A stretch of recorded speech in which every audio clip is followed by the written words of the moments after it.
É aqui que estava precisando de uma aula de história? É aqui que tu precisa de um professor de história?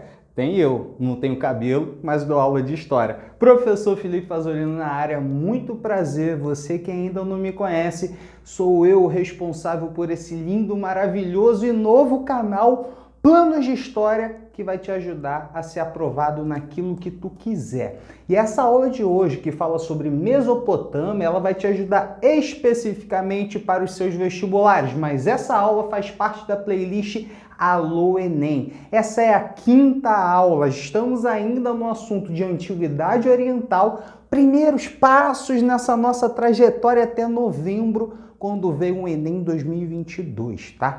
Inclusive, se tu quiser assistir a aula sobre o Egito Antigo, tá aqui, te deixo essa dica, porque o Egito Antigo foi uma civilização que se formou quase que simultaneamente a esta civilização chamada de Mesopotâmica. Vamos saber o que é isso.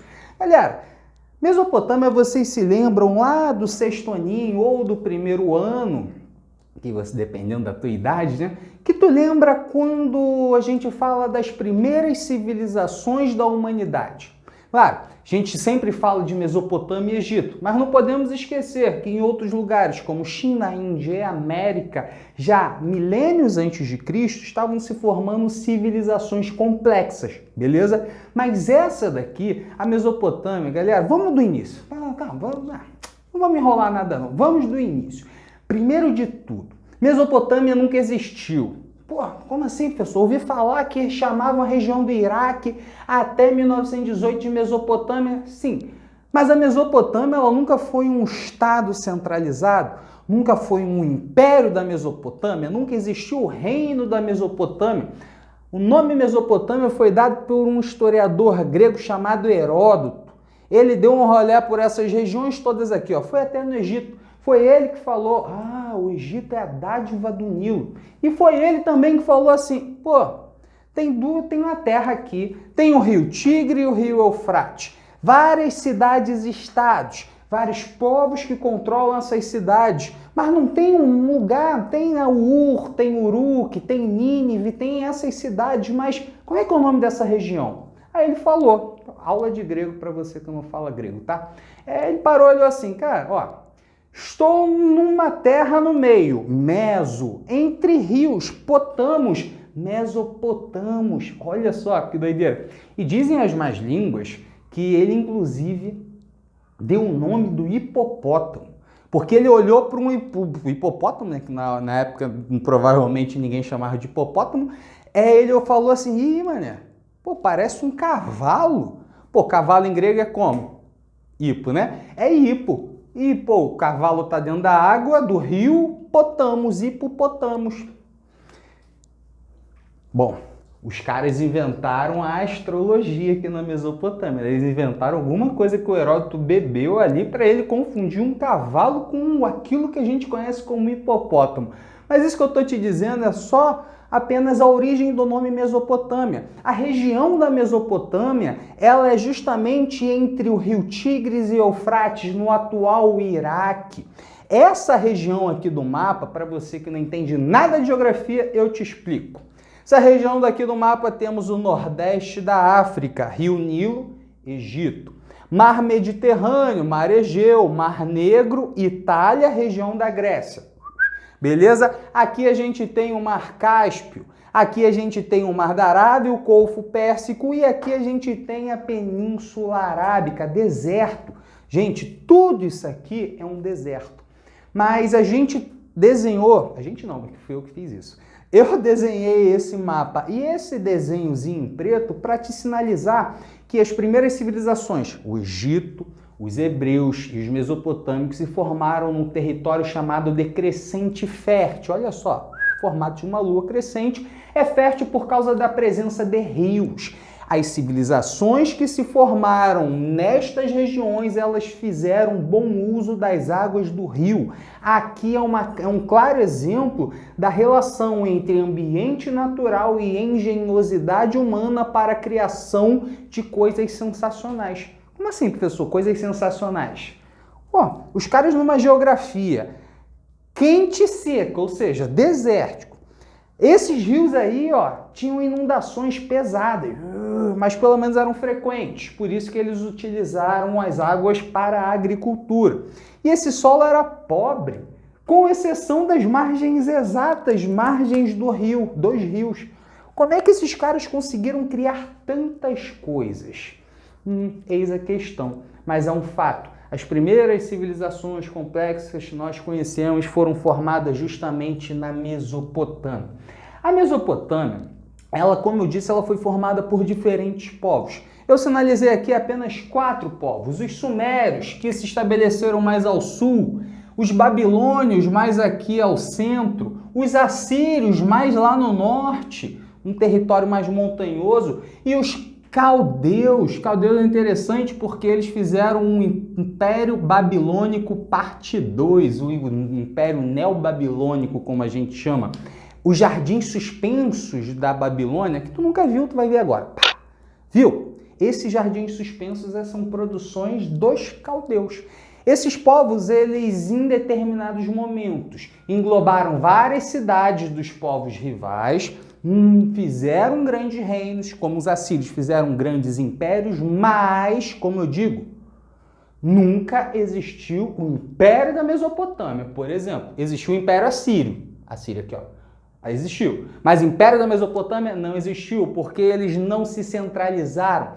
Mas a sua formação original, ela está justamente com a característica de formação de cidades-estados. Por volta de 5.000 anos antes de Cristo, acontece um negócio chamado de Revolução Urbana.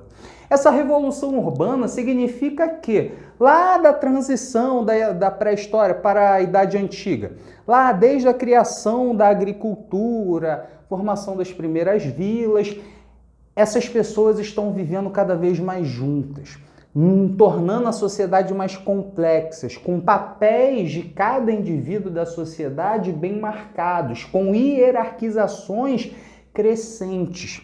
E isso tudo foi gerando o surgimento de cidades e estados. As primeiras, inclusive, foram as dos sumérios. Os sumérios é que criaram a roda, só a roda, só a roda. Olha a roda para tudo quanto é lugar que tu vai ver, foram esses malandros. E eles também, até então, nós sabemos que eles, os sumérios, eles são os produtores da forma de escrita mais antiga que já descobrimos, a escrita cuneiforme. Pensou besteira, né? Essa escrita cuneiforme, ela era feita em placas de argila, com estilete. Tu vai ver assim, é uma escrita pictográfica, olha, pá. Foi tudo os sumérios. Então, essa Mesopotâmia, ela criou bastante coisa sensacionalmente útil para as civilizações vizinhas, como o Egito, também como para a posteridade. Tranquilo? Pegou essa parte? Agora, se liga só nessa doideira aqui. Esses caras todos, eles só se desenvolveram basicamente por causa da prática da agricultura, que vai se tornar a sua principal forma de sobrevivência. O início de seus... remixando ao vivo. O início de seu desenvolvimento vai ser a partir da produção da agricultura nas margens dos rios, utilizando especialmente dessas inundações, que inundava, destruía bastante coisa, mas quando voltava o solo ficava fértil pra caramba. Então a agricultura, ela se torna a base da economia mesopotâmica, a base da economia do Egito, como tu viu na aula dos egípcios. Essa agricultura aqui, galera, ela era baseada basicamente na mão de obra camponesa. Aqui, a escravidão existe? A escravidão existe. Mas é a mão de obra camponesa, com base num sistema de trabalho chamado de servidão coletiva, que vai ser a principal forma de exploração. Então, aqui a gente tem que botar no coração. Os escravos são a menor quantidade, apesar de serem existentes. É em maior quantidade do que no Egito, tá? Mas aqui a base dos caras é trabalho dos camponeses. Quando a terra de plantação está alagada, eles são desviados para várias funções. Inclusive, os camponeses, eles tinham determinadas obrigações, como, por exemplo, zelar pelo uso da água. Fazer aquilo que tu faz, a escovar dente com a torneira aberta ali, ó, tu era punido. Porque a água ali era extremamente importante. As pessoas, esses estados, essas cidades e estados independentes, que já estavam se formando, tinham consciência da necessidade de usar bem a água, porque os caras estão no deserto. É deserto, pô. Se tu não fizer bom uso da água, ela pode evaporar. E evapora mesmo, hein? Não sei se já foram no deserto. Entenderam essa parte da agricultura como sendo fundamental? Mas o comércio acaba sendo uma consequência natural da agricultura. Claro, as atividades dos mesopotâmicos não vão ficar cercadas apenas em plantar, colher, plantar e colher. Não. Eles vão produzir muitas coisas. Vão produzir arte, eles vão produzir artesanatos, vão fazer produtos que vão ser vendidos e trocados em várias outras regiões. É justamente a partir do comércio que a roda dos sumérios foi criada para facilitar o transporte. Mas é a partir do comércio que a escrita dos sumérios foi desenvolvida. Ninguém inventou a escrita de uma hora para outra, não. Foi um longo processo. Até falar assim, ó, 4000 a.C. a escrita foi criada. Até chegar nesse nível, a escrita já estava sendo desenvolvida há séculos e séculos e séculos, até chegar a esta forma da escrita cuneiforme, que vai continuar se desenvolvendo ao longo de milhares de anos da história da Mesopotâmia. Essa escrita, ela foi criada com o intuito de organizar mais a cobrança dos impostos e organizar bem as relações comerciais.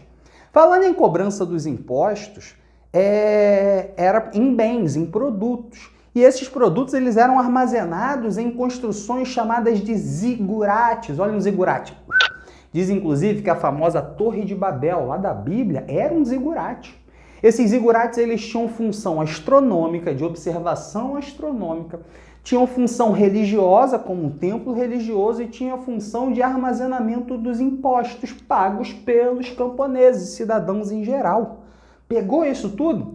Politicamente falando, nós temos como controle dessas cidades-estados um poder Deus, crático, poder de Deus. Os reis da Mesopotâmia, os reis das cidades-estados, eles vão ser associados a figuras religiosas. Então, um poder teocrático onde a religião e a política se misturam na figura de um governante. Dentre esses governantes, teve um que se destaca, isso aqui, ó, questão de Enem, Código de Hammurabi. O conjunto de leis escritas mais antigo que nós, seres humanos, achamos. O Código de Hammurabi, ele foi um rei dos babilônios. Então, o Código de Hammurabi é uma criação dos babilônios. Esse código estabeleceu uma forma de organização entre as pessoas. O Código de Hammurabi ele foi baseado na lei de Talião, aquela que fala olho por olho, dente por dente. Se alguém construiu uma casa e esta casa cair sobre uma família, aquele que construiu deverá pagar com a vida. Se alguém se um filho agredir o seu papai, esse filho vai perder a mão. Pra tu ver como é que não é olho por olho, dente por dente, né? Porque tipo, tu bate no cara, aí tu perde a mão. Coisas assim. Tem regras que falam sobre a relação do casamento. É muito interessante você ver os artigos que tem dentro do Código de Hammurabi. E uma dica que eu dou, foque nesses artigos que trabalhem sobre a questão da relação entre as mulheres e os homens, pois os vestibulares, as questões de história, sociologia, elas estão trabalhando muito com essa questão do papel da mulher nas sociedades. E esse Código de Hammurabi, ele também exerce controle sobre as mulheres. Gostou dessa aula? Essa aula aqui foi super de boa, super rápida, ó. Tô suando. E sabe por que eu tô suando? Tô suando é para você. Eu já passei no vestibular, tô formado. Agora eu quero que você entre lá também, no lugar que você quiser, no curso que você quiser. Por isso que sempre que você quiser, pode vir aqui no meu canal Planos de História, pode ir lá no Instagram do Planos de História, @Planos de História, pode mandar mensagem, direct lá, comentário aqui, o que quiser. E o especial, compartilha, porque você vai ficar aqui no meu coração. Beijo, fui!